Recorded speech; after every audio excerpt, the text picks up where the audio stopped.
Hi everyone, welcome to the Fantasy Football Fallout. This is another episode. We're going to be talking about the Broncos versus the Raiders on Monday Night Football. As everybody knows by now, I watch every game, every play, every week of the season. Thank you, NFL Game Pass, for making that easy. They're not a sponsor, but I'm just telling you, if you're a fan of the NFL and you want to watch every single game, if you're a serious daily fantasy player, if you're a serious gambler, that NFL Game Pass, it's gold. It condenses the game to 30 minutes, 40 minutes, somewhere around there. You get to see every play, just kind of unfiltered, rapid fire. It's fantastic. But let's just dig right in. Let's go to the Raiders first. Their defense. Let me say this, okay? If you're a Raiders fan, the MVP of that game, I think, was the crowd. They were insane. They were nuts. It was as loud as any stadium I've heard. It was like, Kansas City in a playoff game. It was the last Monday night game in Oakland. Man, what a crowd, what a game. They really, I think, gave their team energy in a game that I thought the Denver Broncos had an opportunity to win this game. The Raiders really picked them up. They were playing with a lot of energy. That defense looked fast. And I always preach, as somebody who bets NFL quite a bit, you gotta go with speed. The speed defenses kill, and they did a fantastic job, especially in the first half, of limiting the Denver Bronco opportunities. So kudos to the Raiders defense. Do I think they can be this good throughout the regular season? I don't know. I do think the Broncos were fairly rusty. I don't think they were ready to play. I'll talk a little bit about more about that in a second. But there's somebody, certainly, if you stream defenses, there's somebody you want to pay attention to in matchups. They're playing the Chiefs in week 2. That's not a good stream opportunity. I do think the Chiefs will score their points. But kudos to the Raiders crowd. Kudos to the Raiders fans. Kudos to the Raiders defense. Derek Carr looked good. My big question on him coming into the season was, is he going to push the ball downfield? And we saw him. He went deep to Tyrell Williams a couple of times. That's a very good sign if you're a Raiders fan. I still don't think he's probably a weekly fantasy football player. There are better options out there. But Derek Carr, man, especially in daily fantasy, he'll be a nice budget play for a lot of you. So go ahead and stream him if you need a quarterback on a bye week or something like that. I think that's good. I don't think he's a weekly starter, but I could be wrong. Let's see how the rest of the season unfolds. Josh Jacobs, I think he looked good, but my concern on him wasn't answered. I thought he was a little bit slow. He's kind of a power back. I think when he gets shifting, he tries to make people miss. I think the NFL defenses are a little bit too fast. He has to adjust a little bit. But here's the great news for fantasy football owners. One, he's powerful. So on the goal line, he's going to get touchdowns, as we saw. Two, in short yardage situations, they're going to use him. They're going to pound the ball. And three, Gruden likes a running back. Jacobs is going to have plenty of opportunities, and I think he'll be good. I was wondering, is this going to be like a Trent Richardson? Is this going to be a Trent Richardson situation? Is it going to be a Derrick Henry situation? The polar opposites there. Well, it looks more Derrick Henry than Trent Richardson, so that's great news. Elsewhere at running back, I heard some sleeper talk about like Washington and Richard and all that stuff. You don't need them. You don't need them on your roster. I wouldn't even do anything on daily fantasy or streaming. This is going to be Jacobs pushing the ball forward as long as he's healthy. At receiver, Tyrell Williams, if he's available. He's probably not in your league, but if he's available, you should pick him up. He'll be the primary pass catcher there. I didn't like what I saw from the secondary receivers in Oakland. We'll see what pans out there, but what I do like is Darren Waller. I was on him early. I think as a fantasy football play, if he's available on your waivers, you need to snap him up. He did not get into the end zone this week. That will not happen every week. He will get in the end zone, had a lot of catches, a lot of targets. He was moving the chains. This offense loves the running back. It loves the tight end.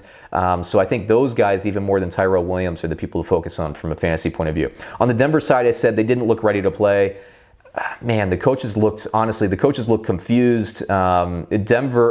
Oakland just physically dominated Denver the entire first half. And it took them until the second half, maybe even midway in the third quarter, to kind of finally start showing up. Now, here's what I'll say about the Denver defense. They were missing some guys on injury. I do think that this Denver defense is going to be viable throughout the entire season. I think that the Fangio will get things picked up there. I'm not worried about them at all. Obviously, until they play like the Chargers and the Chiefs. I'm not a big fan of them when they play those high-powered offenses. Now, Flacco was rusty. He was late on throws.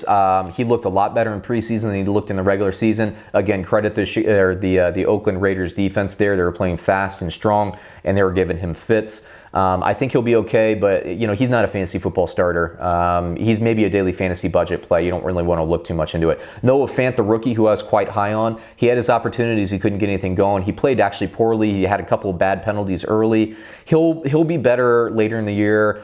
He's probably on your waivers. If you need a tight end, you miss out on a guy like Waller or Delaney Walker from this week or Austin Hooper. I do think Noah Fant long-term will be a very good tight end for this offense going forward. Like I said, they just ran into a high-energy team playing super fast, but they'll settle in. They have another tough defensive matchup against the Bears. We'll see what happens this week. Emmanuel Sanders wasn't used enough. They really didn't target him too much, I think, in the second half. I know he got in the end zone. His stat line looked okay, but he has a lot more opportunities. So if you're a Sanders owner, be very happy. It's going to be very good. Courtland Sutton looked fantastic, and I'm very happy about this because I ran into a receiver issue late. I drafted very heavily on running backs early, and I was like, I guess I'll take Courtland Sutton. I was choosing between like 3 or 4 different people at that point. Sutton looks really, really good. If he's available on your waiver wire, pick him up. He's going to be a monster. And if you're in a dynasty league and he's available, pick him up. The running game frustrated me. Philip Lindsay is an electric player. He's the best running back on that roster. No disrespect to Royce Freeman. I feel like this should be a committee situation, not an even carry split situation like we saw. This should be Philip Lindsay. They didn't target him enough in the passing game. And key downs, for some reason, they took him off the field. 2-minute drill. You take the fast guy who can catch and is the most explosive guy. You take him off the field in 2-minute drills. What are you doing? What are you doing? I have always criticized in recent years these Denver Broncos personnel decisions with respect to running back. Putting in Devonta Booker, putting in Royce Freeman when in key downs when clearly Philip Lindsay is a more explosive player. I just don't get it. Unfortunately for Lindsay owners, I think this will probably continue for a little while until Lindsay really separates himself. Now, I like Royce Freeman, but the only thing keeping Philip Lindsay away from being an absolute monster, a top 5, top 10 fantasy football running back is Denver's personnel choices. It's frustrating, but we'll see how it shakes out. I'm concerned. I own Lindsay in my league. I'm concerned about it. You watch the tape, you see him carry. He's so much more dynamic. He's one of the top, I think, 10 running backs in terms of electricity, being able to take it to the house in the league. But I guess Denver doesn't see it that way, and I'm not on Denver's payroll. So what are you doing, Horse Teeth? What are you doing, John Elway? You got to get Philip Lindsay in the game more. You got to throw the ball to Emmanuel Sanders more. And that Courtland Sutton, man, he's going to be a great red zone target. Fant, you need to settle down. Don't take so many dumb penalties. There's a lot of opportunity for you. Denver will bounce back. I think they're a good team. They just were ill-prepared to play against Oakland. Oakland came out with more energy. They were more physical, and that's what happens. So Denver, they're not going to get to the red zone 4 or 5 times and not score a lot. That's not going to happen all the time. So there you go, fantasy football fallout for the Raiders versus the Broncos in Week 1. Check us out next week. And also check out the playlist as well. We have the full Week 1 fantasy football fallout. It'll help you prepare for Week 2, and we'll be doing this throughout the entire season. Like us, subscribe to us, comment. We'll be interactive, but please, please, please subscribe. Thanks a lot. Check us out on another episode.